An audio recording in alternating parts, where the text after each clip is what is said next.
하나님 말씀 시편 24편입니다. 시편 24편 1절과 2절 말씀만 봉독합니다. 같이 합독합니다. 시편 24편 시작. 땅과 거기 충만한 것과 세계와 그 중에 거하는 자가 다 여호와의 것이로다.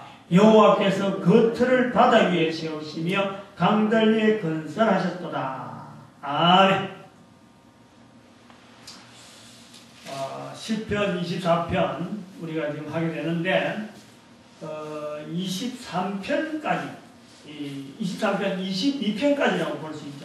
13편부터 시작해서 10장 22편까지 메시아 그리스도 구세주에 대한 바람으로 고백되어져 있는 여러가지 내용이 있다 하는 것을 13편부터 22편까지 봤고, 그 다음에 23편, 지난주에 23편에서 우리는 새로운 제목을 한번 찾아본다면은, 여호와를 나의 목자라고 부르면서 살아가는 사람들의 삶의 걸음을 하나의 대표적으로, 이제는 삶의 여러 가지 어떤, 삶에 만나는 상황, 또 표현하는, 하나님을 기대는, 또 하나님을 찾는, 하나님과 동행하는 여러 가지 어떤 표현들이 이제 앞으로 있을 것을 대표하는 시편 23편은 여호와는 나의 목자시니 라면서 살아가는 삶의 형태를 이야기할 것 같아 하면서 23편이 그 대표적인 방향 전환하는 하나의 그 시편의 자리로 우리가 보려고 했습니다. 한 편 한 편에 제목을 준다면은 이스라엘 백성들은 어떤 내용으로 제목을 주었을까 하고 그것을 살피는 중에 23편부터는 22편하고는 좀 더 성격이 다른 살아가는 삶의 여러 가지 형태 그것을 이제는 소개하면서 그 속에서 여러 달라지는 형태를 통해서 하나님을 부르는 자, 하나님을 나의 목자라고 부르는 자들의 모습을 한번 보게 될 것 같아 하고 말씀을 드렸는데, 이제 오늘 24편도 그에 준하는 하나님에 대한 고백을 어떻게 하는 자들인가. 23편이 삶의 다양한 어떤 그 삶의 자리를 가지고 하나님을 신앙하는 자들이 살아가는 내용으로 이제는 23편부터 바꿔지는 거라 볼 때는 23편은 하나님을 믿는다, 하나님을 바란다 하는 자들이 가져야 되는 자세, 어떻게 보면 이스라엘 백성들이 당연히 보여야 되는 하나님에 대한 표현, 그것을 훨씬 뛰어넘는 이스라엘 백성들이 아닌 것 같다 할 정도로, 어떻게 보면 이스라엘 백성, 우리가 그 구약 성경을 읽으면은 전부 다 우리는 구약 성경을 이스라엘 백성의 역사다. 이스라엘 백성들의 역사 속에서 하나님이 자기 민족을 향해서 베풀으신 여러 가지 역사와 기적들을, 어떤 섭리들을 요구하시는 바를 기록되어지는 성경 말씀으로 해서 마치 성경, 구약 성경은 그 대상자가 하나님에 대한 이스라엘 백성, 그 두 가지 구도로 있는 걸로 우리는 알고 있어요. 그래서 예수 그리스도도 이스라엘 백성 중에서 태어나시고, 그러면 예수 그리스도가 모든 인류의 조상이라, 인류의 구세주라고 말을 하면서도 예수 그리스도와 유대인과의 그 차별을 우리는 잘 하려고 하지 못하는 거예요. 깨름직한 거예요. 어디서도 떼야 되는지 모르는 거예요. 온 인류의 구세주라고 내가 그로 말미암아 내가 이스라엘 백성들이 아니니까 예수 그리스도를 구세주로 믿습니다 하는 이런 고백을 하면서도 어디서부터 예수 그리스도와 유대인들을 갈라야 되는지를 이걸 잘 못하는 거예요. 그래 어영쩡하게 구약에 있는 모든 내용은 바로 이스라엘 백성들을 위해서 말씀하시는 거고, 모든 내용 속에서는 바로 예수 그리스도가 또 연결되어 있으니까 이스라엘 백성들 속에 이 온 인류를 위해서 태어나신, 이 땅에 오신 예수 그리스도를 구약에 있는 이스라엘 백성들하고 뛰놓지를 못하는 거예요. 뛰놓지를 못해요. 그래서 이스라엘 백성들의 그 성경에 나타나는 이스라엘 백성들의 역사에 대해서는 자기 나라 국사보다도 더 열심히 암송을 하고 외우고, 그건 나부터도 그렇죠. 예수를 전한다 하는 것을 이야기할 때 항상 이스라엘 역사를 더듬어서 이스라엘 역사의 배경을 두고 예수 그리스도를 전하는 우리의 그 한계가 있다는 한계가. 그리고 또 이스라엘 백성들도 성경에, 구약의 성경에, 오늘도 시편도 마찬가지지만 하나님에 대해서 마치 하나님을 이스라엘 백성들의 전유물, 이스라엘 백성들만이 하나님을 부를 수 있는 그런 민족으로 자기들이 그렇게 오다 산단 말이에요. 다른 민족은 하나님을 부를 자격도 없다 그러고, 다른 민족은 완전히 이건 원수라고 표현하는, 다른 민족은 전혀 사람 취급을 하지 않는 그런 표현이 구약 성경에 곳곳에 나타나 있는다. 그런 거 있을 때도 우리는 이스라엘 백성들 편을 드는 거예요. 왜냐하면 예수님이 이스라엘 백성들에게서 태어났기 때문에, 그 가운데서 나왔기 때문에 이스라엘 백성들을 일단 인정하고 그 다음에 우리를 연결하는 거죠. 그래 예수 그리스도 때문에 우리는 지금 이스라엘이라 하고 하는 그런 것까지 우리 연결한단 말이에요. 우리가 여기서 우리가 성경을 읽으면서 또 시편 24편에 넘어오면서요, 하나 우리가 그 고쳐야 되는 부분이 있다라는 것을 좀 지적을 좀 하고 넘어가려고 해요. 분명히 이거는 그 24편도 이스라엘 백성들 중에서 보니까 오늘 24편 보니까 다윗의 시로 이렇게 표현되어 있는데, 이스라엘 백성들 중에서 우리 하나님, 나의 하나님, 즉 우리 민족의 하나님이라고 하는 그 고백이 분명히 있습니다. 고백이 있어요. 그런데 불구하고 이 시편 24편의 또 하나의 우리가 고려해야 될 부분은, 하나님을 향하여서 부르는데 이스라엘 백성만의 하나님이 아니다 하는 것이 여기에 깔려있다는 거죠. 그것이 아주 특별한 어떤 분위기를 나타내는 거예요. 다른 어떤 시편의 그런 내용들이요, 좀 드물다. 정 없는 건 아니겠죠. 근데 노골적으로 하나님에 대한 이 표현을 이스라엘 백성들만의 우리 하나님, 나의 하나님, 우리 민족을 어디서 구해주고, 어디 구해주고, 우리 하나님에 대한 표현을 늘 이스라엘 백성들이 역사 속에서 하면서 그 도와주시는 하나님은 바로 이스라엘의 하나님이다. 이렇게 표현되어 온 것을 우리는 그대로 받아서 역시 그건 어쩔 수 없다라고 인정을 하는데, 시편 24편에 들어오면 그 부분이 아니라, 여기 보니까 1절에 보니까 땅과, 그래서 오늘 제가 1절, 2절만 읽었어요. 1절, 2절. 뭐 그렇게 많은 장은 아닌데, 많은 편 아닌데 10절까지 있는데 다 읽어도 되지만 일부러 1절, 2절만 읽었어요. 그 내용을 좀 강조하려는 거죠. 1절, 2절이 바로 하나님에 대한 그 표현을 모든 민족이 다 하나님을 하나님으로 인정할 수 있고 받아들일 수 있는 그 분위기가 1절, 2절에 있잖아요. 여기 보니까 1절에 보니까 땅과 거기 충만한 것과 세계와 그 중에 거하는 자가 사랑을 받아요. 다시 땅과 거기 충만한 것과 세계와 그 중에 거하는 자가 다 여호와의 것이로다. 그 표현을 있다. 그리고 2절도 마찬가지로 비슷한 내용으로 가면서 여호와께서 그 틀을 바다 위에 세우시며 강들 위에 건설하셨도다.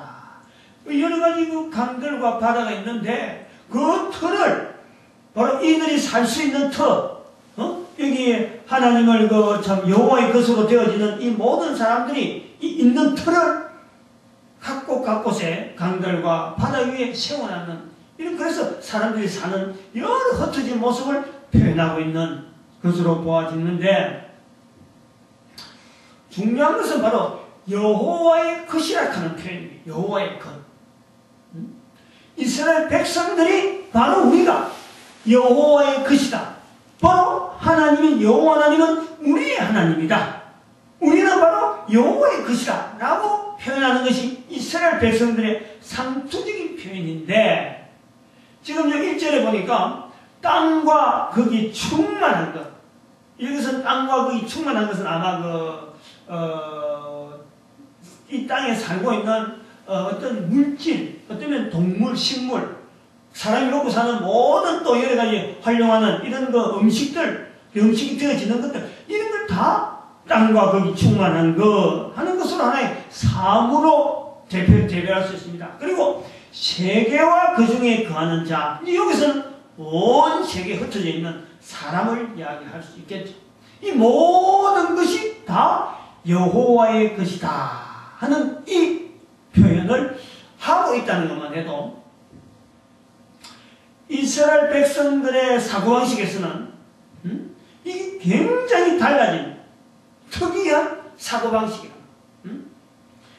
이스라엘 백성들의 사고방식에는 하나님은 바로 자기들을 향해서 항상 눈동자를 살피시면서 자기들만 살펴보고 있는 그 하나님으로 표시하는, 하나님을 부를 수 있는 민족은 자기들밖에 없고 다른 민족은 하나님을 알지도 못하고 부를 수도 있는 자격도 없고 하나님과 관계가 아무것도 없다 이랬는데, 오늘 본문에는 여호와의 것이다 하는 표현을 하고 있다는 거예요.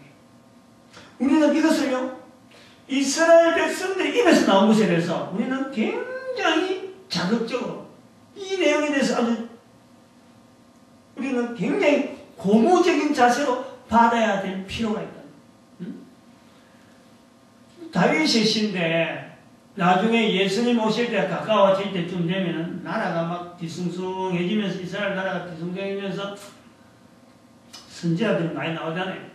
그 요나 선지자를 우리 보면은 그 뒤에 한참 뒤에 이제 우리 거의 뭐 나라가 멸망되어지기, 북이스라엘이 멸망되어지고 하는 이런 사건이 있는 와중에 요나 선지자가 나오는데, 그 니느웨에 가서 복음을 전하라, 멸망할 것이다, 회개하라 라고 전하는 것을 요나가 가기를 싫어하고 있잖아요. 그건 뭐냐니까, 왜 회개하게 하느냐, 멸망하면 멸망하는 거지, 하나님이 멸망시키면 멸망시키면 되지, 왜 우리 민족에 괴롭혔던 아시리아도 시리아 민족, 왜 가서 저들을 회개시키면서 다시 살게 만드는 기회를 주느냐, 바로 멸망시키라, 이런 것이 내부적으로 있단 말이에요. 그래서 회개하게 하기를 싫어하는 거예요. 그럼 죽으면 되는 거지, 죽기를 바라는 거지. 주변의 이웃들은, 주변 나라 사람들은 그야말로 이스라엘 백성을 괴롭히기 때문에 죽기를 바라는 거예요. 왜 그런 백성들에게 여호와의 것이라고 하는 생각을 할 수 있겠느냐? 어림도 없어요. 어림도 없어요. 여호와의 것이라면은 여호와의 것이기 때문에 여호와는 보호를 해요. 여호와의 것이기 때문에 여호와는 항상 저들로 하여금 축복하며 잘 되기를 바라는 그런 하나님으로 이스라엘 백성들이 표현하고 있는데, 그 여호와의 것이라는 그 소유를 이 온 우주 만물 그 속에 있는 모든 자가 들어가는 자, 땅과 거기 충만한 것과 세계와 그 중에 거하는 자, 사람이란 말이야. 사람. 이 짐승이 아닙니까?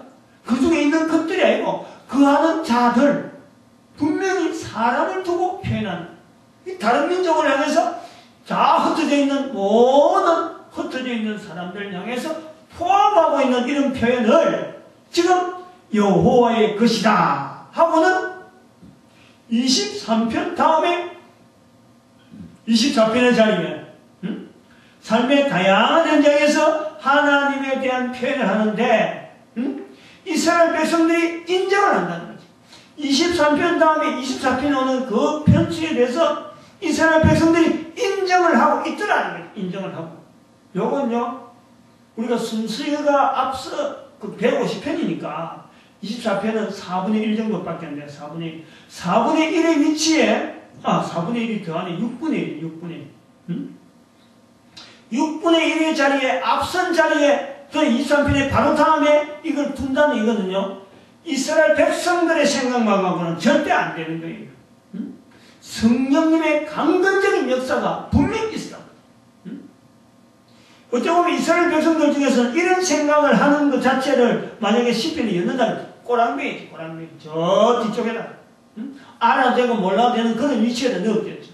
그러나 이것은 이사편 다음에 넣었다는 것은 이거는 성령님의 특별한 섭리라고. 우리는 이것은 하나님의 말씀으로서의 이 성경이 기록한 자의 그 의도도 있고 기록한 자를 의도시키는 성령님의 감동도 있지만은 그 위치를 이렇게 결정할 때에 하나님의 섭리가 있었다 하는 것을 우리 시편 24편을 통해서 인정해 볼 필요가 있다.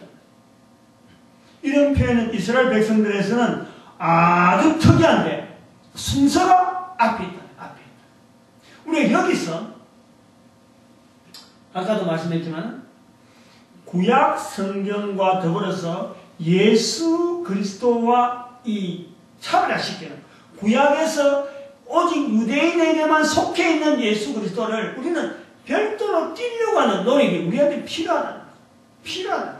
성령님께서 이런 자세를 이런 이사편을 통해서 앞에 있는 시편의 앞부분에 있는 이런 표현을 통해서 우리에게 보여준다는 것은 바로 예수 그리스도 소속 예수 그리스도가 유대인들 가운데서 출생한 것에 대해서 우리는 딱 고정적으로 우리가 잡고 있는데 그러면서 전 세계 사람들에게 구세주다라고 말하는 것이 뭔지 모르게 우리는 깨름직한 거예요. 깨름직. 응? 예수님을 하나님을 하면서도 예수님의 그런 과거 자체에 대한 신약이 되기 전에 역사를 그 섭리 전체를 구약의 사건에서만 의존해서 거기서만 찾아보려고 하는 우리의 제한된 눈 그것을 우리는요 떠나야 좀 탈피해야. 그리고 우리 예수님께서도 마태복음 23장입니까? 24장입니까? 23장 정도에서 그렇죠. 응? 그리스도를 22장 마태복음 22장에 그리스도를 누구라? 다윗이 그리스도에 대해서 어떻게 생각하냐? 다윗의 자손이냐? 이래 물어보는 거예요. 응? 예수님께서 그렇게 유대인들에게 물어보잖아요. 그러니까 그리스도 어떻게 생각하냐니까 다윗의 자손이다. 그러니까 어떻게 해서 다윗의 자손이면은 다윗이 시편에서 주의 발등상 주의 발등상을 들 때까지 너는 그대로 있으라 하고 하는 주라고 다윗이 어떻게 그리스도를 주라 부르느냐 라고 하는 표현을 통해서 예수님이 스스로 유대인들에게 어떻게 유대인들 속에 예수 그리스도를 포함시키느냐 유대인이 생각하는 다윗의 자손보다 훨씬 다윗이 주라 부르는 존재가 바로 예수님이다 라는 것을 예수님께서 직접 거기다 강조를 하고 있잖아요. 그것이 우리가 예수님께서 온 인류의 구세주로서 하나님의 자리를 두려고 하면은 이스라엘 백성이라고 하는 어떤 이 역사 그 속에 하나의 줄기로서 예수님의 줄기를 찾으려고 하지 아니하고 이스라엘 백성들의 줄기가 흘러가고 있으면 그 위에 한참 위에서 모든 인류를 다 관찰하는 중에 이스라엘 백성들을 흘러가는 그 역사에 하나님께서 잠시 이 땅에 오시기 위해서 그 역사를 하나의 채용하는 거죠. 채용. 그 역사를 이용하는 거죠. 이스라엘 백성들의 역사 속에만 예수 그리스도가 있는 것이 아니라 온 우주의 모든 세계 가운데 예수 그리스도께서 역사하신 그 역사를 이미 해오는 중에 몸으로 드러내기 위해서 이스라엘 백성들의 역사 속에 잠깐 포함되어 있는 그런 정도의 하나님을 우리는 자꾸 구별시켜야 될 노력이 필요하다. 그런 것이 우리가 필요하고 또 한편으로는 구약 성경에 아브라함의 자손이라고 하는 이 유대인의 자손에 대한 이런 표현에 대해서도 그리고 예수 그리스도에 이 연결되어지는 이런 표현을 아브라함부터 시작되어지는 이런 그 역사 이렇게 우리가 참 어떻게 보면 뭐 복음에 대한 내용이라든지 이런 거 할 때 아브라함의 자손에 대한 역사를 자꾸 우리는 찾아가려고 하는 게 아니고 성경 전체를 구약 성경 전체를 하나님께서 온 인류의 구세주로서 온 인류의 구세주를 보내기 위한 여러 가지 섭리를 하는 중에 이스라엘이라고 한 역사를 한 민족을 이렇게 참 선별하는 어찌 보면은 그 이스라엘의 역사 자체를 예수 그리스도하고 이 어떤 상관관계를 놓고 축소하려고 하는 그 관계성을 자꾸 떨어지게 만들면서 예수 그리스도의 사역 자체를 자꾸 우리는 부각을 하면서 이스라엘 역사는 구약에 분량이 많고 글자로 기록된 건 많지만 기록된 것보다 더 많은 하나님의 역사에 대해서 우리는 찾아보려고 하는 시각이 우리가 많이 필요하다. 많이 필요하다. 그래서 아브라함에게만 우리가 국한될 게 아니라 노아에까지 가야 되고, 응? 노아에까지 가서 우리가 흩어져 있는 모든 그 인류의 그 하나님이 역사하시는 그 섭리를 우린 찾아서 노아의 후손들이 세계 각국을 흩어지는 그 각국의 족속들에 대한 관심을 하나님께서는 어떻게 가지셨나 하는 것에 대해서 우리는 관심을 가져야 돼요. 그 중에 하나의 줄기가 아브라함이다. 아브라함이었다. 그걸 우리가 좀 봐야 돼. 이런 우리의 구조를 좀 우리가 시도를 많이 해야 되지 않느냐. 그래서 우리 민족도 아브라함, 이스라엘 자체하고는 전혀 별개되어지는 노아의 후손으로서 분명하게 우리의 위치가 있을 텐데, 각 나라, 각 민족마다 노아의 후손하고 연결되어지면서 그 후손으로서의 예수 그리스도 만나는 지금 시점까지의 그 역사에서 예수 그리스도가 성령님께서 또 성부 하나님께서 어떻게 각 나라, 각 민족의 역사했는지 그것을 연결해 보려고 하는 시도가요, 우리는 굉장히 필요해요. 오히려 고맙다고 생각하는 것은 성경이라고 하는 이런 부분이 이스라엘 민족을 통해서 유지가 되고 관리가 됐다 하는 이 부분에 대해서는요, 우리는 정말 이스라엘 민족에 대한 인정을 해줘야 돼. 이 부분만큼은 인정을 해줘야 돼. 그러나 예수 그리스도와 이스라엘 민족하고 그 사이에서의 그 갭은 우리는 분명히 찾아내야 돼. 그 시도를 해봐야 된다. 그래서 오늘 24편에 땅과 거기 충만한 것과 세계와 그 중에 거하는 자가 다 여호와의 것이라 하는 이 표현에 대해서 우리는 굉장하게 힘을 얻는 거예요. 이거는 이스라엘 백성들의 성경에 있는 기록이지만 성령님의 특별한 섭리로 이 표현되어지고 그러고 이 기록되었다 하는 것을 우리가 찾아내고, 그리고 한편으로는 늘 찝찝한 예수님의 이름을 이야기하면서 온 인류의 구세주라고 막 이야기하면 듣는 사람들이 무슨 소리냐? 그 예수님이 그 유대인의 후손이지. 그래서 유대인의 자손으로서 뭐가 어떻게 해서 그가 온 세계의 인류의 구세주를 하느냐 하는 이런 부분에 대해서 우리는 힘을 가지고 우리의 언어 구조를 좀 바꿔서 생각하는 사고를 바꿔서 저들의 언어에 대항할 수 있는 이 내적인 어떤 힘을, 그리스도는 구약에서부터 구약의 이스라엘 백성들의 역사 속에 매있는 이스라엘 백성, 그 예수님이 아니시고 바로 성부, 성자, 성령 하나님 태초에 우주 만물을 만드실 때 함께 하셨고 이전부터 계속 계시던 고유하신 하나님이 인간의 몸을 입으시려고 이스라엘 역사 가운데 섭리해 놓으셔서 이 땅에 오신 그 하나의 어떤 아주 작은 어떤 부분에 그것을 우리가 접근을 시키면서 이 땅에 오신 예수 그리스도에 대한, 그리고 모든 인류가 바랄 수 있는 그 그리스도에 대한 우리가 좀 자리를 만들어가야 될 필요가 있다 하는 것을 새삼스럽게 24편을 통해서 좀 힘을 얻는 거예요. 그래서 그런 내용을 우리가 23, 25편에서 한번 더 적용을 하면서 24편을 조금 더 다시 정리를 해보면은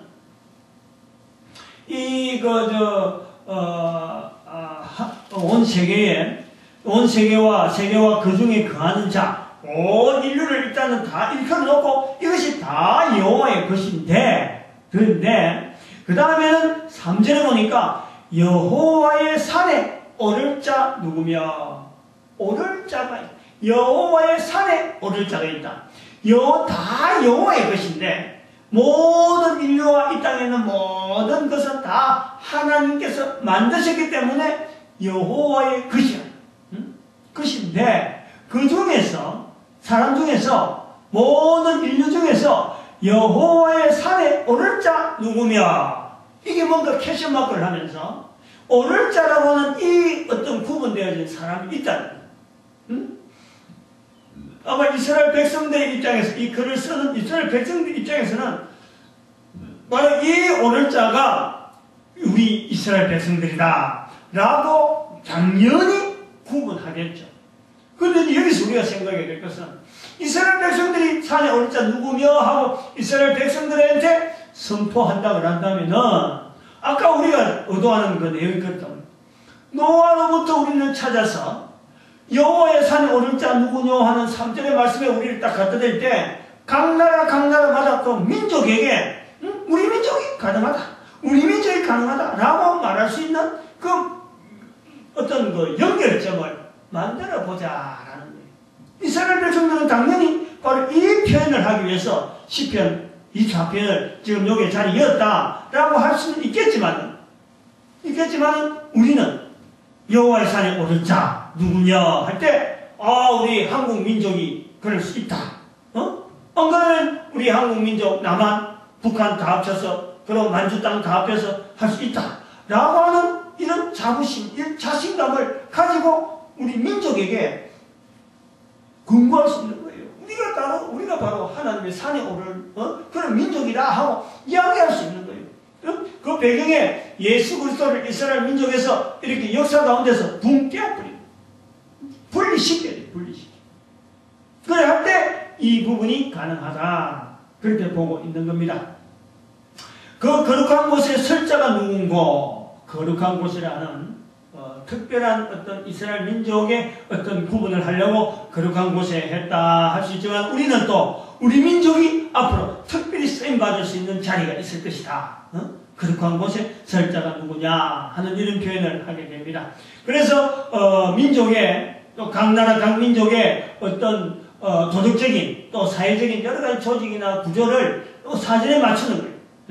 여호와 산에 오를 자이기 때문에 우리는 곧 손이 깨끗해야 되고 마음이 청결해야 되고 뜻을 허탄한 데 두지 아니하고 거짓 냉세치 아니하는 민족이 되자 하고 우리는 국민들로 하여금 우리 민족들로 하여금 방향을 정해서 근거할 수 있는 표현으로 연결시킬 수 있다라는 거예요.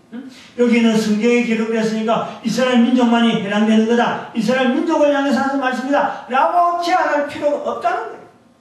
그것이 1절에서 나타나는 거하는 자 하는 그것이 다 여호와의 것이라 하는 그런 말씀 한마디에 우리는 자부심을 가지고 연결해 볼 수 있다라는 거예요.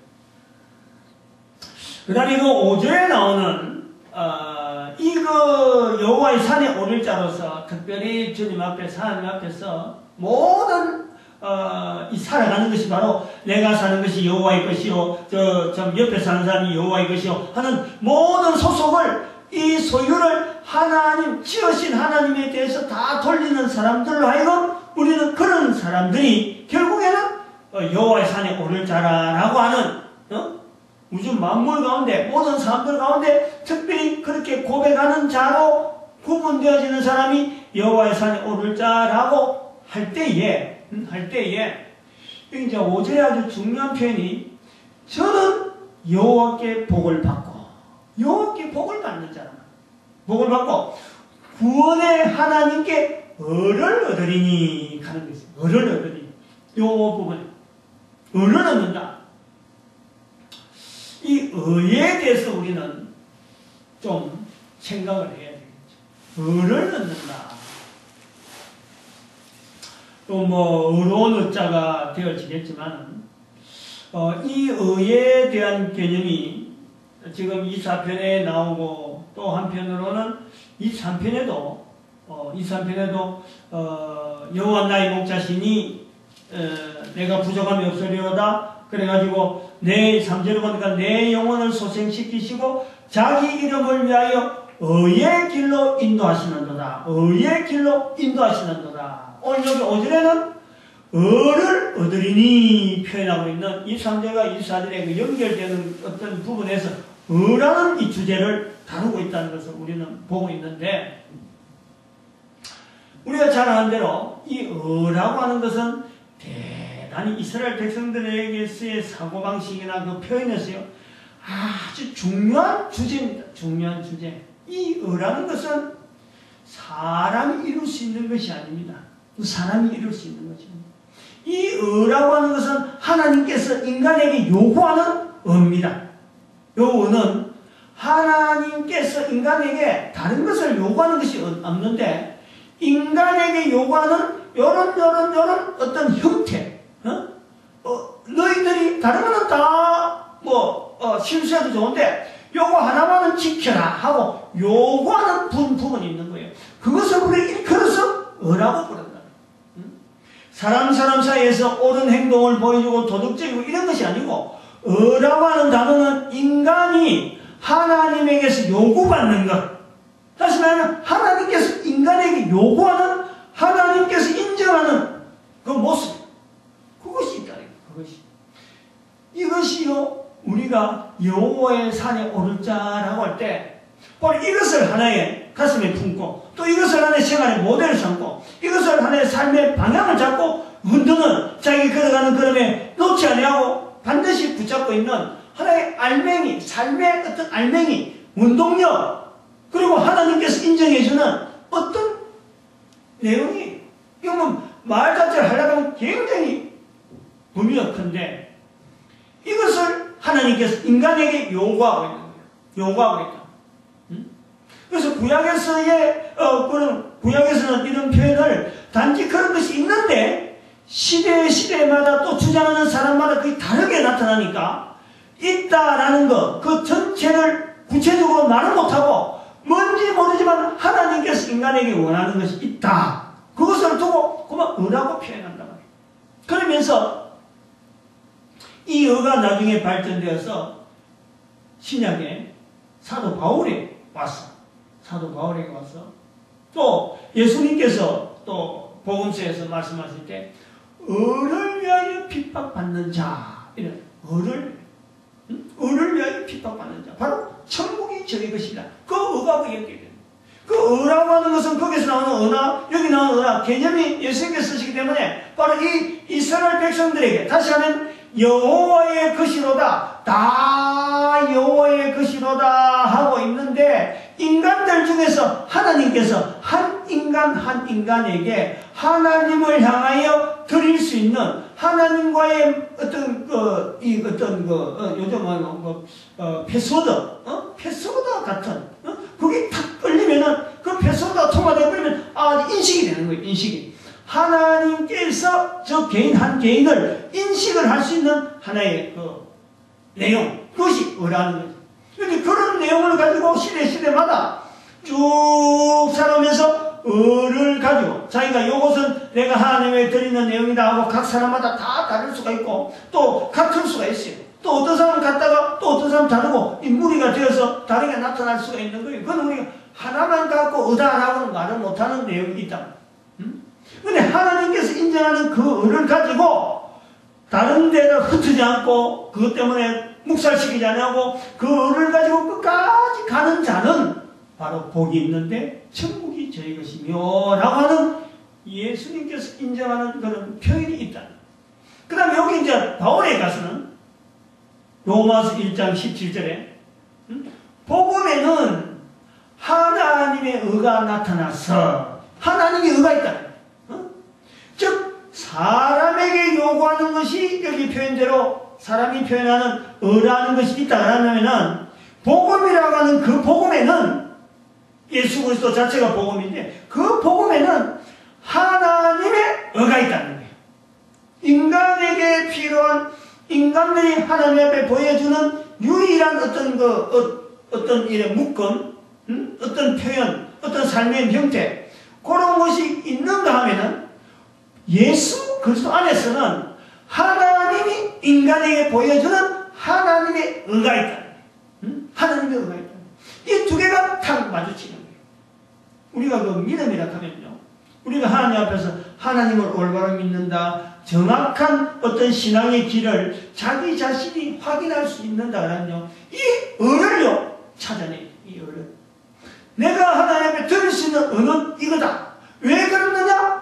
하나님의 의에 대한 것의 부분에 딱 맞출 때 열쇠가 탁 열리듯이 그만 앞길이 뻔하게 열리고 이 땅에 살아야 될 이유가 분명하고 내가 왜 사는지가 분명한 어떤 연결되는 고리가 있어요. 먼저 복음에는 하나님의 의가 나타나서 믿음으로 말미암아 믿음이 일어나니 오직 의인은 믿음으로 말미암아 살리라. 이제 여기 이제 고리되어지는 것이 의라고 하는 거예요. 그런데 이 의를 하나님께 구원의 하나님께 의를 얻으리니 나타나는 거예요. 의를 얻으리니. 의를 얻는다는 거예요. 즉 의로운 생활을 할 수 있는 삶을 걷는다. 시편 24편에는 의의 길로 인도하신다. 오늘에는 의를 얻는다. 이런 표현을. 이 표현을요, 우리가 알려고 하면 바로 신약에 나오는 사도행전 1장 8절에 의를 얻는 것이 뭐냐? 바로 내 증인 되는 거라고 해요. 성령님이 함께하면 사람이 어려워요. 사람이 못해요. 하나님이 원한다는데 인간이, 피조물인 인간이 뭘 내놓겠어요? 못해요. 그런데 인간을 통해서 하나님이 하실 수 있는 내용은 유일하게 하나밖에 없어요. 증인되는 거예요. 증인. 성령님으로 드림어서 예수님의 증인되어지는 것이 우리가 인간으로서 할 수 있는 하나님께 드릴 수 있고 하나님의 코드에 맞출 수 있고 하나님의 의가 만날 수 있고 인간의 의가 만날 수 있는 유일한 것이 바로 증인되어지는 거예요. 증인되어지는. 이게 짐이 아니야, 짐이. 이게 우리의 축복이라니까. 구원의 하나님께 의를 얻으리니 시편 23편에도 의의 길로 인도하시리니 의의 길로 인도하시는 거예요. 인도. 의의 의를 얻으리니 의를 얻는 거예요. 성령이 너희에게 마시면 땅끝까지는 내 증인이 될 것이다. 아니고 되리라. 수동이. 된다는 거예요. 된다는 거예요. 의를 얻는다. 의의 길로 인도하신다. 이 삶의 현장에서 나타나는 가장 복된 길에 대한 설명을 지금 여기에서 하고 있는 거예요. 그런데 구약에 있는 이스라엘 백성들은 그걸 다 아는 건 아니잖아요. 단지 가장 하나님께 드릴 수 있는 가장 어떤 알맹이 있는 삶, 그것을 의라고 하는 것에 딱 뭉쳐서 터뜨리지 못해. 뭐가 의다. 각 사람마다 시대마다 적용한 내용이 다르니까 이걸 말은 못하는데 의를 얻으리니 하고 딱 알맹이를 묶어놨는데 이 예수 그리스도를 통해서 드러나는 거예요. 성령이 너희에게 마시면 너희가 권능을 받고 예루살렘 온 여리와 사마리아 땅끝까지 이르러 내 증인이 되리라. 이 의를 우리가 누린다는 거예요. 그것이 시편이 24편에 있다. 그래서 나중에 하나님 앞에 대해서 10절에 보니까 영광의 왕이니시여 만군의 여호와라. 만군의 같은 내용이 7절 8절과 9절 10절이 같은데 9절 10절이 같고 7절 8절이 그 두 절이 같이 들어가는데 근데 10절의 마지막 절에는 영광의 왕이 돼서 만군의 여호와라. 만군의 1절에도 그하는 모든 자가 바로 다 여호와의 것이다 라고 하고 여호와의 영광, 그 영광의 왕이 누시며 바로 만군의 여호와라. 만군의 모든 왕의 모든 나라의 여호와라. 만군의 여호와. 이거는요 시편 24편이라고 하는 이 시편이 앞에 있다는 것에 비해서요 이 이스라엘 역사 가운데 선지자를 통해서 만군의 여호와의 말씀이다. 만군의 여호와께 돌아오라. 만군의 여호와의 말씀을 들으라. 이렇게 만군의 여호와라고 하는 표현은요 구약 성경의 뒷부분이에요. 뒷부분. 하나님에 대해서 할 때는 항상 이스라엘의 하나님, 야곱의 하나님, 자기들을 구원하신 하나님 이렇게 표현하지 만군의 여호와라고 하는 것은 온 세계 사람들에게 여호와인데 어떻게 그것을 함부로 말할 수 있나요? 말 안 해요. 그래서 여기 오늘 시편 24편이 다윗이 신데도 불구하고 다윗이 도대체 무슨 정신으로 이런 내용을 썼는지 이게 의아할 정도로 절대 유대적이지 아니라는 거예요. 그러면 다윗이 썼다면 성령께서 강권적으로 승리해서 다윗이 기록을 했고, 그리고 이 자리를 연 것도, 배치하는 것도, 이 사편의 자리까지 앞에 쑥 당겨진 것도 성령님의 아주 독특한 섭리가 있었다라고 밖에 볼 수가 없는 거예요. 아주 독특한, 아주 특이하다고 우리가 볼 수 있는. 그럼 2사편 다음에 2사편이 왔는데 이런 얘기를 하는 것은요, 우리 읽는잖아요, 이거. 아, 성경이 유대인의 글만은 아니다. 유대인의 역사만 다루려고 하는 이 성령님의 역사, 성경을 기록했던 성령님의 역사로서 우리가 유대인의 역사만 보려고 하는 것이 아니다. 라는 것을 우리로서 캡처하는, 캡처. 아주 정확하게. 우리의 속이 시원한 거예요. 예수 그리스도도 유대인들하고 다윗의 자손이 약간 그 자리에서 뛰려고 예수님도 노력했고, 예수님도 그렇게 언급을 했고, 바로 우리도 늘 뒤가 캥기잖아요. 오신 예수님, AD 1년부터 예수님만 가지고 온 세상에 구세주라고 이야기하려고 하니까 그 뒤에 이스라엘 역사에 대해서 우리는 좀 약하다. 근데 그것을 우리는 과감하게 앞으로 예수님에 대한 이 구세주로서의 예수님에 대한 역사를 구약의 사건에서 묻혀져 있는 이런 부분을 우리는 이스라엘이라고 하는 하나의 편협한 한민족, 한민족을 통해서 이 성경 말씀이 기록되어진 그것까지는 하나님께서 인정하고 쓰시는 그 방편이 있지만 크신 하나님, 우주 만물을 만드신 그리고 홀로 영광 중에 계시는 그 영원하신 하나님께서 이스라엘이라고 하는 좁은 역사 가운데만 묻혀서 우리가 그것을 막 찾아러 헤매는 그런 편협한 눈보담도 만군의 여호와의 그 승리를 우리는 이스라엘 역사가 진행하는 중에도 만군의 여호와로서 하나님은 각 나라마다 이스라엘 백성들이 원수라 하는 바벨론에서는 어떻게 구세주로서 메시아로서 저들을 승리하셨고, 또 전혀 모르는 아프리카나 저 떨어져 있는 남미 이런 지역에서는 도대체 그 민족에게는 거기에서는 인카 문화라 하는 이런 문화가 막 있을 때, 또 그 전에 이런 문화라는 이런 역사가 남아있지 않는 곳에서도 도대체 하나님은 이 구세주는 어떻게 역사하셨을까 하는 시각으로 우리는 보아야 되겠다. 이 사편은 그런 부분에서 우리에게 힘을 준다고 보는 겁니다. 오늘은 여기까지 하게 되겠고, 어쨌든 23편부터 넘어오는 한 편 한 편마다의 어떤 특별한 환경, 거기서 표현되어지는 내용의 여러 가지 흐름이 어떻게 이 순서가 24편이 있고 25편이 있고 26편이 있고 한 편 한 편 있을까? 사실은 저도 모르는 거예요. 모르는 거예요. 다음 주에 어떤 내용이 있을지 나도 모르면서 그냥 한 주 준비하고 또 다음 주 준비하고 하면서 지금 한 주 한 주 연결해 가는데, 이렇게 성경을 보려고 하는 것은 시편 150편의 전체를 하나의 묶어서 보겠다 하려고 하는 의도지. 어떻게 하면 24편 하나만 하려고 하면 24편 하나 그 문장 안에 그 문장 앞뒤 문장 또 다른 성경에 표현되는 그 연결해서 어떤 뜻해서 어떤 문맥 해서 이 정도밖에는 되어지지 않는데, 지금 이런 시도는 전체 150편의 그 10편의 어떤 구조와 위치와 또 그 표현하는 그런 표현의 그 강약, 그런 것을 한번 같이 어울려서, 주요한 주제가 뭔데, 우리는 우리가 같이, 그러다 같이 우리가 같이 우리도 인정할 거냐? 동의할 거냐? 안 그러면 전혀 또 저들은 그렇게 인정해서 순서를 했지만 우리는 전혀 다르게 또, 성령님의 역사로 또 예수 그리스도께서 다 이뤘다 했으니까 그 속에서 우리는 또 다시 정리할 수 있는가 하는 그런 것을 한번 시도해 보려고 이렇게 한번 분석을 해봅니다. 어쨌든 오늘의 중요한 표현 하나는 온 우주 만물의 것을 여호와의 것이라.